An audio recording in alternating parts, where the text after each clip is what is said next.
Bon les gens, me revoilà de retour, ok, pour faire yesh peut-être, pour probablement. Peut-être que je suis une hippie, hein. Vous avez vu le titre de la vidéo? En fait, j'allais pas. En fait, hier, je voulais en parler. Je me suis souvenu de la page. J'ai continué à parler. Pour vous dire encore une fois, les vidéos sont pas scriptées. Et j'ai complètement zappé. Et après, effectivement, pour ceux qui ont regardé la première vidéo, je vous ai mis aussi le numéro de page. Ok. Donc en gros, si vous savez pas, j'ai fait déjà une première vidéo, je crois qu'elle est à plus de 29 minutes, qui a été censurée en moins de 24 heures. Donc j'avais une vue, c'est ce que me dit cette plateforme, qu'ils ont giclé avec 5 minutes de temps de vue et ça a été giclé.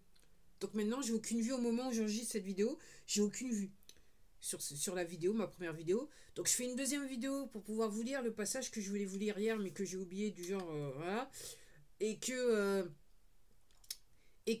comme qui dirait, on dirait que cette plateforme, elle aime aussi qu'on parle de toute la période hippie. Je me demande ce que j'ai bien pu recruter dans la, dans la vidéo.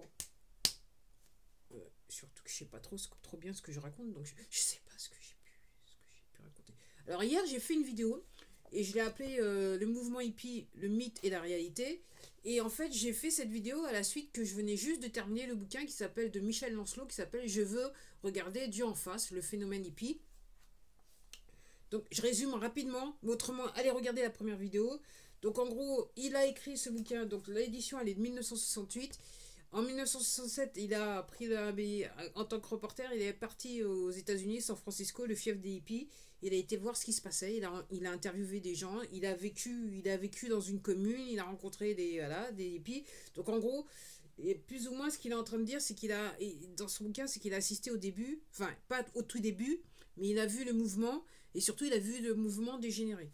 Et je vous explique moi mon hypothèse je dirais, sur la mort de ce mouvement. Après, je voudrais vous dire un truc, parce qu'encore une fois, c'est pas par hasard que cette plateforme a censuré cette vidéo au regard de ce que j'ai dit dans la vidéo.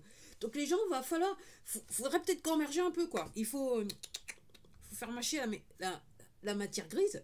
Donc, c'est pas un hasard. Ah, moi je pensais à un moment que c'était le tonnerre, non, c'est juste un avion qui passe. Alors c'est pas la nuit dernière, c'est la nuit d'avant, je me suis levée en pleine nuit. Et en gros, il y avait des avions qui passaient en pleine nuit. J'ai pas regardé l'heure parce que, encore une fois, moi quand je me lève, j'ai pas de réveil à côté de mon lit. Ça, je refuse. Je refuse, hein. I refuse. J'avais une collègue qui disait ça, qui aimait dire ça. I refuse. Ça fait plus de 10 ans que j'ai plus de réveil à côté de moi quand je dors.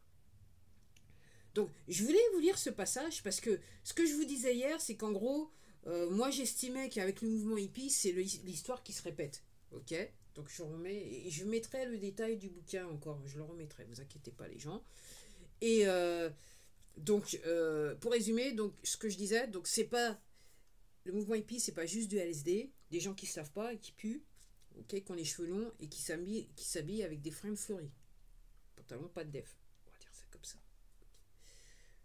Ok. Allez voir ce que j'ai dit dans l'autre vidéo. Et je pense que, et je vais vous lire un passage pour moi qui résume tout. Et aussi, peut-être, je me rappelle, je pense pas si je l'ai dit, hein. Alors, il fait mis à part des textes, je dirais, donc, les hippies connaissaient je dirais, les plus grands textes spirituels à travers le monde. Donc, on ratisse large, hein. D'où faites l'amour, pas la guerre, on est tous des frères et sœurs. Ok. Ils étaient aussi, et c'est pour ça, les vrais hippies sont en fait sont partis en campagne. Ils sont pas restés en ville, ils sont partis, ils sont partis à la campagne, vivre en autonomie, parce que tout simplement, ils étaient aussi femmes de Henry David Thoreau.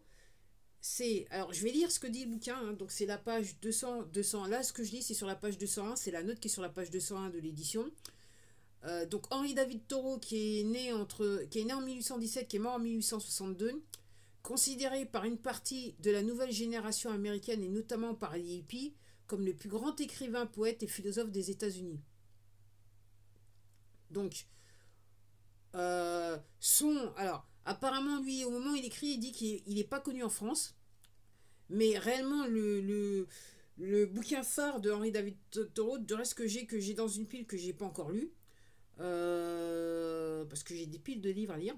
Je prends mon temps, je vous rassure. Mon roman le plus connu, c'est Walden, et c'est ce qui a inspiré les hippies, et c'est ce qui a fait que les gens, quand ils se sont commencé à s'élever un petit peu spirituellement, ils se sont dit, c'est vrai, faut lâcher la vie matérialiste, on va vivre à la campagne, sur nos terres, et on va vivre en autonomie avec la famille et compagnie. Voilà. Donc, allez regarder la première vidéo. Et je voudrais vous lire ce passage que je devais vous lire, mais que j'ai pas lu. Alors, je vais vous lire, donc ça c'est le chapitre 3, je crois que c'est la troisième partie. C'est la page 200 de cette édition, parce qu'il y a d'autres éditions. Donc c'est à vous de voir les gens. Très facile à lire, hein. C'est pas compliqué, c'est du langage de tous les jours, c'est un reportage, donc reportage écrit, on va dire ça comme ça.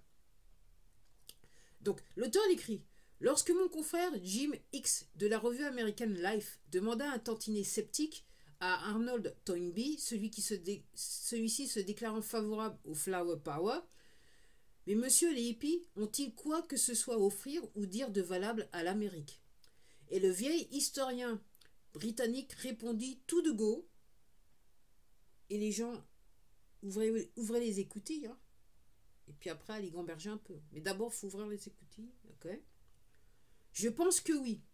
Certains hippies ont déjà trouvé des emplois à la campagne. Ils cultivent des légumes, travaillent de leurs mains, fabriquent des petits objets.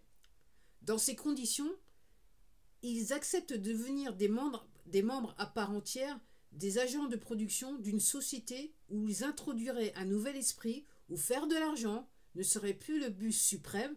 Ils peuvent très bien donner un nouveau style de vie à l'Amérique. Je vais relire. Hein. Je vais relire. Hein. Dans ces conditions, s'ils acceptent de devenir des membres à part entière, des agents de production d'une société où ils introduiraient un nouvel esprit, où faire de l'argent ne serait plus le but suprême, qui est le but des poteaux, ok, ils peuvent très bien donner un nouveau style de vie à l'Amérique. Donc c'est pour ça que ce mouvement, il a été tué dans l'œuf, particulièrement en France, où en fait on a comment ça s'appelle, on a largué un mec sur les plateaux télé, on a parachuté un mec sur les plateaux télé pour dire aux Français à l'époque que les hippies c'était juste des gens qui étaient dégueulasses, qui se droguaient et des feignants et des machins. Et l'affaire a été clouée. En fait, apparemment en France, tout ce qui est arrivé, c'est la mode. Rien de plus. C'est fait exprès, les gens. C'est les poteaux. Et comme je le disais dans ma précédente vidéo, ce sentiment, ok, il revient de génération en génération, de siècle en siècle. Donc, je dirais, pour faire court, ça a commencé avec, je dirais, l'apparition du mouvement, en fait, c'est même pas un mouvement chrétien, c'est le mouvement essénien. Ok, ça a duré dans le temps. Alors, moi, je le fais à la louche. Pour moi, la Renaissance, c'était ça. Ok. Moi, la Révolution, j'en doute fortement, puisque je sais que, moi, ce que je comprends, c'est qu'elle a été organisée de l'étranger par des Anglais. Ok. Et c'est revenu encore une fois avec après-guerre, avec le mouvement hippie. Et comme les poteaux déjà, ils étaient déjà en train d'essayer de mettre en place, je dirais, leur solution finale, c'est-à-dire la solution qu'on voit aujourd'hui, ça a été tué dans l'œuf. Ça a été tué dans l'œuf. Donc oui les gens. Donc quand on se rend compte que le système des poteaux ne marche plus, effectivement, ce qu'on veut c'est de l'autonomie. Et c'est pour ça que, effectivement, on a poussé les gens dans le temps à quitter les campagnes, alors aussi bien en France que dans tous les pays du monde, à quitter les campagnes pour aller en ville. Parce qu'à la campagne, on ne peut pas savoir ce qu'on fait, ce que vous faites. On ne peut pas vous gérer. À moins que vous soyez des gros propriétaires terriens et que vous fassiez nourrir du monde, que vous nourrissiez du monde, comme on le voit avec nos fermiers à l'heure actuelle. Et là, il y a un autre moyen qui s'appelle la communauté économique européenne de vous tenir en laisse.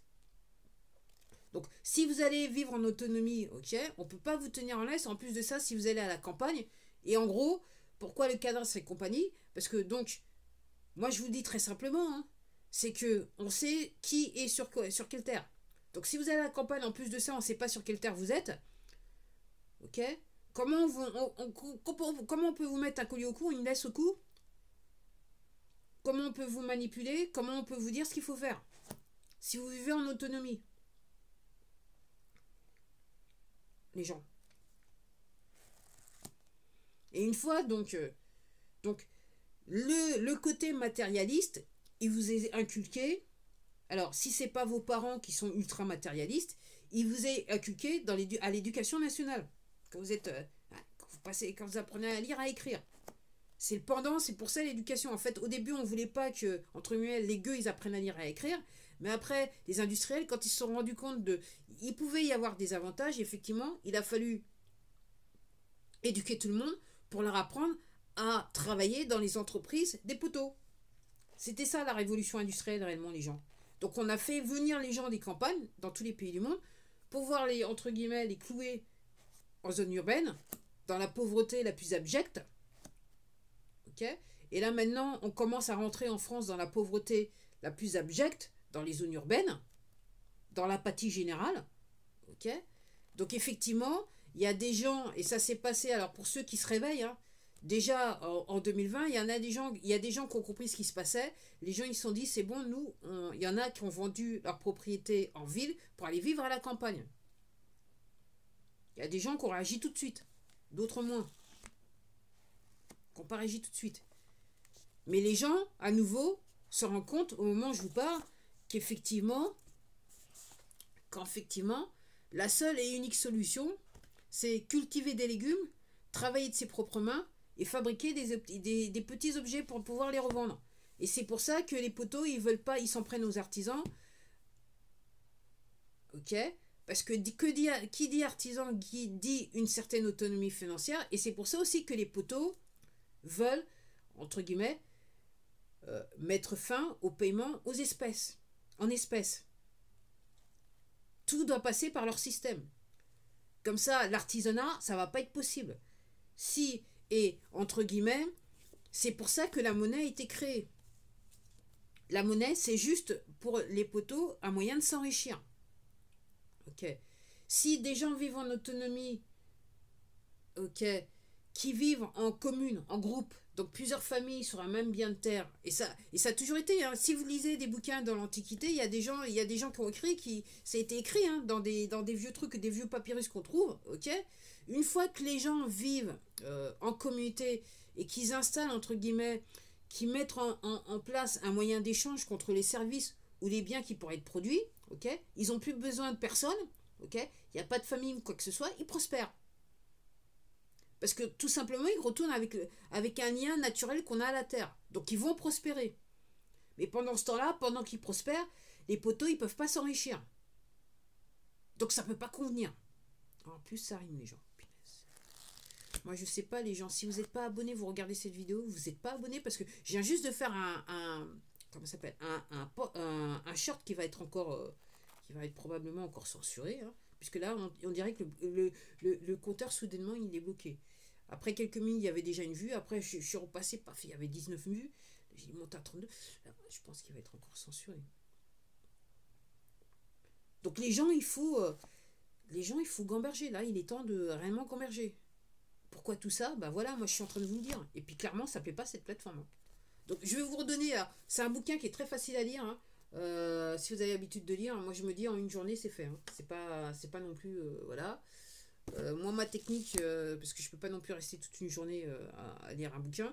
Donc ma technique, c'est à minima 20 pages par jour qui correspond dans la plupart des bouquins à peu près un chapitre.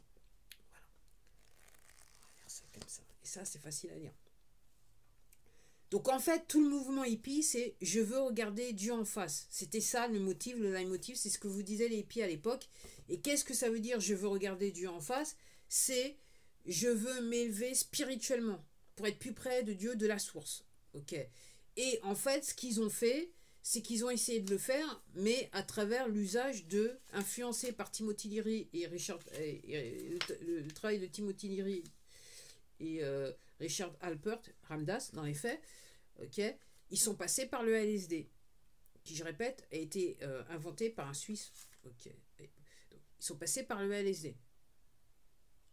Mais normalement, l'état que certains hippies, enfin que les hippies qui utilisaient le LSD, dans l'état dans lequel ils se mettaient, c'est quelque chose que vous pouvez, que chaque être humain peut faire, quel que soit son âge, chaque être humain peut s'élever spirituellement sans l'aide de religion ou d'institution. C'est ce que les poteaux vous cachent. C'est quelque chose que l'on peut faire. Mais seulement, il faut se donner les moyens, les gens. Et la première clé, c'est d'abandonner le matérialisme. On va dire ça. Et je dis ça avec tous les bouquins qui sont derrière moi. Et je vous rassure, certains, ils sont déjà en vente. Moi, je lis, et puis après, au bout d'un moment, voilà, ceux que je sais, je les remets en vente. Ok. Mais il y a des bouquins, je sais, qui vont rester juste des bouquins de référence, juste au cas où. Parce qu'il y en a, c'est des pépites. Il y en a, c'est réellement des petites pépites d'or. Un petit peu comme celui-là, dans un autre sens. Mais comme je dis, c'est un bouquin que je ne m'attendais pas à trouver, mais que j'ai trouvé dans une boîte à livres en allant me balader. Et comme je disais dans la première vidéo, quand vous cherchez quelque chose, vous le trouvez. Allez, à la prochaine.